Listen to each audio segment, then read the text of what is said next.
In this video, I'll show you a 3-step process to answer high-pressure questions without panicking. Have you ever been asked a question in a meeting, an interview, or in front of your team and your mind suddenly went blank? In that moment, it was not about intelligence, it was about structure. Life is going to be so easy for you after this. And if you practice it, you will stop rambling you'll start sounding more composed and think more clearly. Hi, I'm Bishal, Sarkar, India's highest paid public speaking coach. And for the last 16.5 years, I've trained leaders and executives at companies like Microsoft, IBM, Google, Cisco, and Apple. And over the years, one pattern that has become obvious to me is that people who answer difficult questions best are not the smartest people in the room. They are the people who know how to stay calm long enough to think clearly. And the third tip is the one that most people never use. But once you understand it, you will never again feel like you have to give the perfect answer immediately. Step 1. Pause before you answer. The first thing you have to do is pause. Most people panic because they think they must respond in a half a second. That pressure creates anxiety, Baba. That pressure creates mental blank. So when you pause, take a breath. Give yourself even 2 or 3 seconds and your nervous system starts to calm down. Your mind becomes clearer. And here is something that is important. A fast answer does not always make you look smart. Very often it makes you look like you did not think deeply enough. Correct? A calm pause, on the other hand, signals that you are processing carefully and you're trying to give a thoughtful, empathetic, helpful answer. But your body language matters during that pause also. If you pause with composure, good posture, a thoughtful expression, people read that as confidence. But if you pause while you're saying,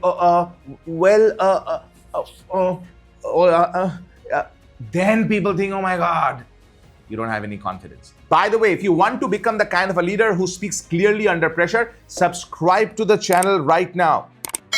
Right now, right there, subscribe so that I share more practical tools to help you communicate with more authority and confidence. Step 2, if you need more time, say so. The second step is very simple. If after a few seconds you still do not have the best answer, be honest. A lot of people think they must prove themselves by answering immediately. But people do not want speed. They want value. Listen to it again. People do not want speed. They want value. And if a better answer requires more time, it's completely okay to say that. You can say something like, I would love to give you a thoughtful answer. Let me think about it properly and come back to you later today with something more valuable. That is not weakness, Baba. That is maturity.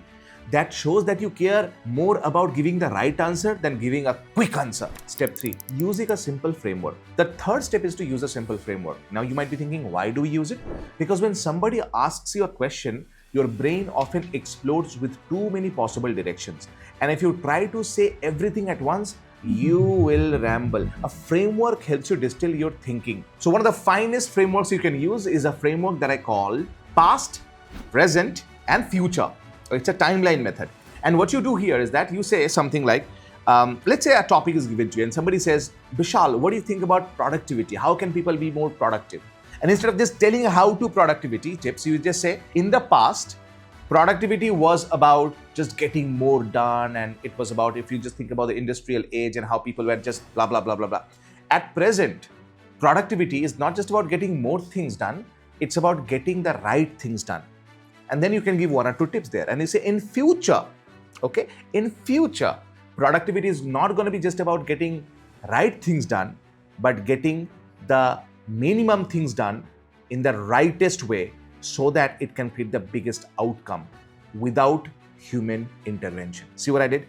Past, present, future. And once you have shared the answer, and if you can say, do you want me to go deeper on the past or the present or the future? See, that gives the other person control, buys you more time and keeps your answer focused instead of scattered. So let's quickly review. Step 1, pause and breathe before you answer. Step 2, if needed, ask for more time instead of forcing a weak answer. And step 3, use a simple framework, give one clear thought, and then ask if they want you to go deeper. And the structure we spoke about is past, present, future. See, that is how you stop speaking out your thought process and start answering with clarity, confidence, and calmness. And if you really want to go deeper on this, if you really want to master this, I'm doing a special masterclass called Speak Like a CEO. It's a practical, high-impact training where I show you exactly how to think clearly on the spot and structure your answers and speak under pressure and communicate like a true leader. The link is in the description below. Join us and let's transform the way you speak forever. And if this video helped you, subscribe to the channel right now. There is a button below, subscribe and hit that bell notification. This is Bishal Sarkar reminding you that public speaking is not about perfection. It's all about connection.